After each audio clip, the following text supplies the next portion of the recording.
بسم اللہ الرحمن الرحیم۔ السلام علیکم دوستو، دنیا بھر کی خبروں میں آج آپ سنیں گے، لیکن اس سے پہلے اگر ہو سکے تو لائک، سبسکرائب اور بیل آئیکن کا بٹن ضرور دبا لیں۔ شکریہ۔ طالبان کی مسلسل فتوحات۔ جنگ اب ملک کے دارالحکومت کے دروازے پر دستک دے رہی ہے۔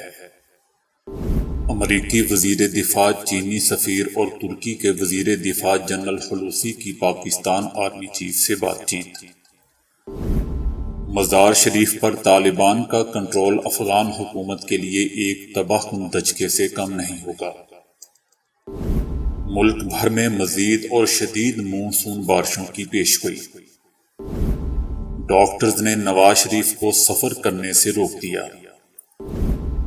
اتنا پڑھوں گی کہ خود کا اپنا گھر لے لوں گی، ایک بے گھر بچی کی خواہش۔ میاں بیوی کی زندگی میں پہلی عجیب ملاقات۔ تو آئیے چلتے ہیں اب خبروں کی تفصیل کی جانب۔ افغانستان میں طالبان کی فتوحات کا سلسلہ جاری ہے اور اب تک 8 صوبائی دارالحکومتوں کا کنٹرول حاصل کر لیا گیا ہے۔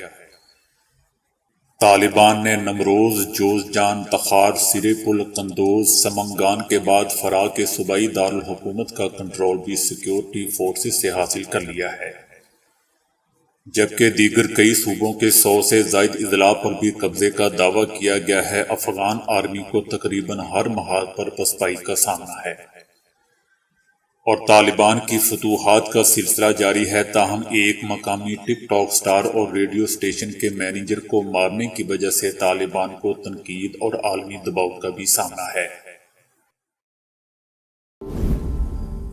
افغانستان کے صدر اشرف غنی نے آرمی چیف جنرل ولی محمد احمدزئی کو عہدے سے برطرف کر دیا ہے۔ طالبان تیزی سے افغانستان میں پیش قدمی کر رہے ہیں، جن کے سامنے افغان آرمی ریت کی دیوار ثابت ہوئی ہے۔ طالبان کی پیش قدمی کو روکنے میں ناکامی پر صدر اشرف غنی نے آرمی چیف عبدالولی احمدزئی کو عہدے سے ہٹا کر ان کی جگہ جنرل ہیبت اللہ علی زئی کو نیا آرمی چیف مقرر کر دیا ہے۔ طالبان نے آج مزید 2 اہم شہروں پر قبضہ کر لیا، جس کے بعد جمعے سے اب تک فتح ہونے والے بڑے شہروں کی تعداد 8 سے زائد ہو گئی ہے۔ اب ان کا کابل کو بدخشاں سے ملانے والی 378 کلومیٹر طویل سڑک پر تقریباً مکمل قبضہ ہو چکا ہے۔ یہ شاہراہ مسافروں کی نقل و حمل اور تجارت کا بنیادی ذریعہ ہے۔ طالبان افغان سیکیورٹی فورسز سے مختصر جنگ کے بعد فرا شہر میں داخل ہو گئے ہیں اور انہوں نے گورنر ہاؤس، پولیس ہیڈ کوارٹرز اور صوبے کی مرکزی جیل پر بھی قبضہ کر لیا ہے۔ افغان فورسز شہر سے باہر ایک فوجی اڈے کی طرف پسپا ہو گئی ہیں۔ پل خمری پر بھی زیادہ سے زیادہ 2 گھنٹے کی لڑائی کے بعد طالبان قبضہ کرنے میں کامیاب ہو چکے ہیں۔ الجزیرہ کے مطابق پل خمری کی فتح اس لیے بھی اہمیت کی حامل ہے کیونکہ یہ شہر کابل کے قریب ہے اور اس کا مطلب ہے کہ جنگ اب ملک کے دارالحکومت کے دروازے پر دستک دے رہی ہے، جو افغان حکومت کے لیے پریشانی کی بات ہے۔ امریکی وزیر دفاع لائیڈ جے آسٹن نے پاک آرمی کے سربراہ جنرل قمر جاوید باجوہ کے ساتھ ٹیلی فون پر بات کی ہے۔ دونوں رہنماؤں نے افغانستان کی صورتحال، علاقائی سلامتی اور 2 طرفہ دفاعی تعلقات کو مزید مضبوط بنانے پر بات چیت کی۔ امریکہ نے پاکستان کے ساتھ تعلقات بہتر بنانے اور مشترکہ مفادات کے لیے تعاون جاری رکھنے میں دلچسپی کا اظہار کیا ہے۔ اس کے علاوہ army chief general Qamar Javed Bajwa سے چینی سفیر نونگ رونگ نے بھی GHQ میں ملاقات کی۔ ترکی کے وزیر دفاع جنرل حلوسی آکار نے بھی army chief general Qamar Javed Bajwa سے ملاقات کی۔ دوسری طرف پاکستان کا کہنا ہے کہ ہم نہیں چاہتے کہ کوئی بازور بازو افغانستان پر مسلط ہو۔ ہم افغانستان میں بہتری چاہتے ہیں، وہاں کے عوام امن چاہتے ہیں۔ اشرف غنی کے الزامات بھی جاری ہیں، پھر بھی ہمارا رویہ مثبت ہے۔ آج بھی دوحہ میں امن مذاکرات میں پاکستانی وفد شامل ہے۔ آج دنیا افغانستان میں قیام امن کے لیے پاکستان کی مصالحانہ کوششوں کو سراہ رہی ہے اور دوسری طرف افغانستان کے حالات کی ذمہ داری پاکستان پر ڈالنے کی کوششیں بھی جاری ہیں۔ افغانستان سے باہر ایک طبقہ تخریب کاری کا کردار ادا کر رہا ہے۔ یہ کہہ دینا کہ پاکستان نے 1.5 انچ کی مسجد بنا رکھی ہے، یہ درست نہیں ہے۔ ہم عالمی اتفاق رائے کا حصہ ہیں۔ ہمارا افغانستان میں کوئی فیورٹ نہیں ہے۔ اگر افغانستان مسئلے کا فوجی حل ہوتا تو وہ نکل چکا ہوتا۔ وہاں جتنا امن کا عمل بڑھا ہے وہ ہماری کوششوں سے بڑھا ہے۔ ہم افغانستان کے تمام ہمسایوں سے رابطے میں ہیں اور مل کر ایک مربوط حکمت عملی بنانا چاہتے ہیں۔ ہم افغانستان کے معاملات میں مداخلت نہیں چاہتے، لیکن اچھے ہمسائے کا کردار ادا کرنے کے لیے تیار تھے اور تیار ہیں۔ پاکستان کا مزید کہنا ہے کہ 25 سے 30 ہزار لوگ روزانہ بارڈر کراس کرتے ہیں۔ ہمیں تشویش ہے کہ ایسے عناصر داخل نہ ہوں جو حالات خراب کریں۔ خدا نخواستہ افغانستان میں حالات مزید خراب ہوتے ہیں تو سب سے پہلے متاثر پاکستان ہی ہوگا۔ بھارت کو 1 ماہ کے لیے سلامتی کونسل کی صدارت کی عارضی ذمہ داری سونپی گئی تھی۔ اسے ذمہ دارانہ رویہ اپنانا چاہیے تھا، جو بدقسمتی سے اس نے نہیں کیا۔ افغان طالبان نے شمالی افغانستان کے شہر فیض آباد پر قبضہ کر لیا ہے۔ یہ 1 ہفتے سے کم وقت میں نویں صوبائی دارالحکومت پر قبضہ ہے۔ صوبائی اسمبلی کے ایک رکن نے طالبان کے قبضے کی تصدیق کی ہے۔ گزشتہ رات کے سیکیورٹی فورسز جو کئی دنوں سے طالبان سے لڑ رہی تھی شدید دباؤ میں آ گئی۔ طالبان نے اب شہر پر قبضہ کر لیا ہے۔ افغان صدر اشرف غنی نے طالبان کے ہاتھوں محصور شہر مزار شریف کا دورہ کیا ہے۔ اس دورے سے ان کا مقصد شمالی علاقوں کی سیکیورٹی صورتحال کا جائزہ لینا ہے۔ یاد رہے دوستو کہ مزار شریف پر طالبان کا کنٹرول افغان حکومت کے لیے ایک تباہ کن دھچکے سے کم نہیں ہوگا۔ اس کا مطلب یہ ہوگا کہ حکومت ان شمالی علاقوں پر اپنا کنٹرول کھو چکی ہے، جو طویل عرصے سے طالبان مخالف ملیشیاؤں کے لیے مشہور رہا ہے۔ لڑائی کی وجہ سے ہزاروں شہری اپنا گھر بار چھوڑنے پر مجبور ہو چکے ہیں اور انہوں نے کابل سمیت محفوظ مقامات کا رخ کیا ہے۔ طالبان کی نظریں اب شمال کے سب سے بڑے شہر مزار شریف پر ہے، جس پر قبضہ ایک ایسے خطے میں حکومتی کنٹرول کے مکمل خاتمے کا اشارہ دے گا۔ اپنے خاندانوں کے ساتھ لوگ سینکڑوں خاندانوں کے ساتھ کابل کے ایک پارک میں خیمہ زن ہے۔ اگرچہ لوگ اپنی دکانیں اور کاروبار کھول رہے ہیں، لیکن آپ ان کی آنکھوں میں خوف دیکھ سکتے ہیں۔ دوسری جانب امریکی صدر جو بائیڈن نے افغان رہنماؤں سے مطالبہ کیا ہے کہ وہ اپنے ملک کے لیے لڑیں۔ افغان رہنماؤں کو متحد ہونا ہوگا۔ افغان اہلکاروں کی تعداد طالبان سے زیادہ ہے اور انہیں لڑنا چاہیے۔ امریکی صدر کا کہنا تھا کہ انہیں اپنے لیے لڑنا ہے، اپنی قوم کے لیے لڑنا ہے۔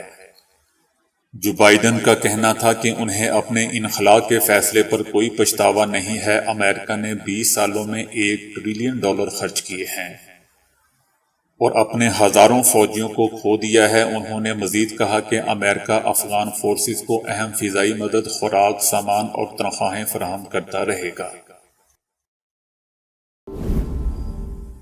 پاکستان محکمہ موسمیات نے ملک بھر میں مزید مونسون بارشوں کی پیشگوئی کر دی ہے اور کہا ہے کہ مونسون ہوائیں 12 اگست کی رات سے ملک کے بالائی علاقوں میں شدت کے ساتھ داخل ہوں گی۔ 15 اگست کے دوران وقفے وقفے سے تیز ہواؤں اور گرج چمک کے ساتھ بارشوں کا امکان ہے۔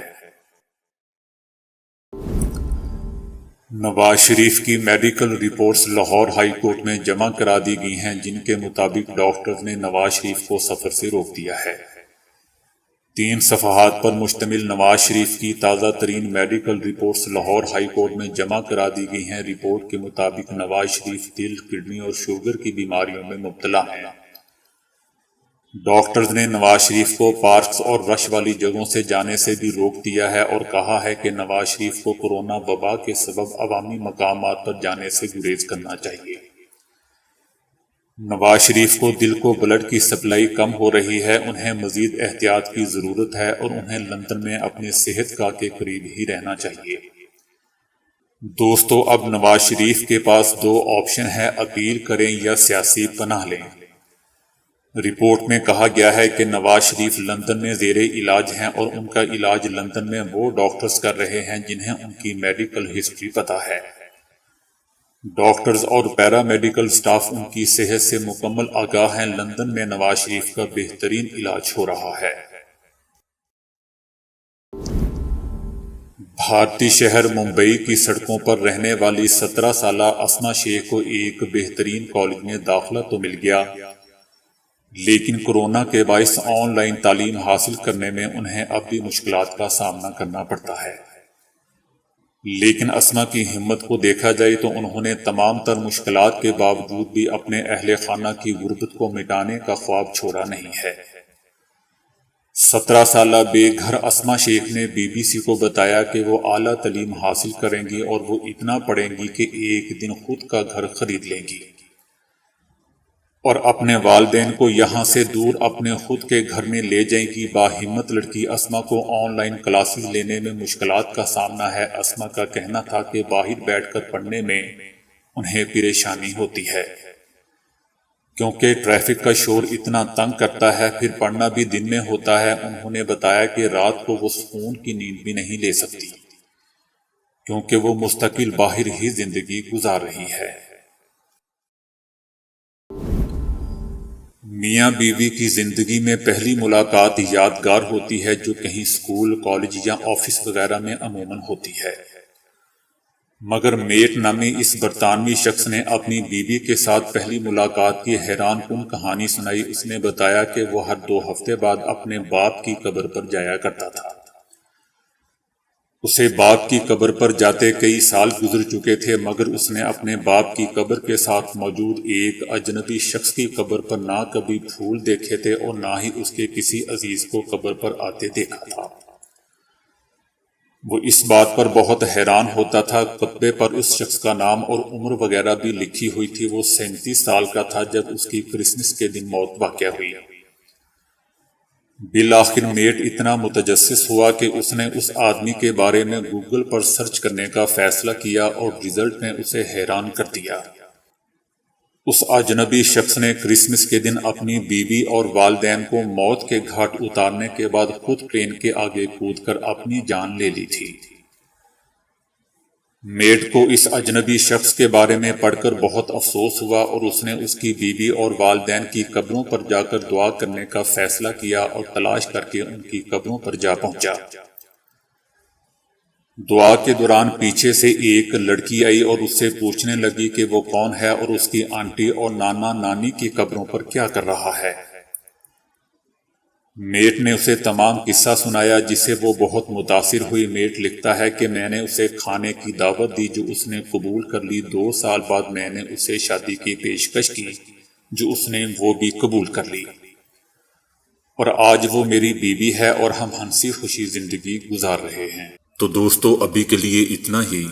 ویڈیو کو لائک اور شیئر کرنے کا بہت بہت شکریہ۔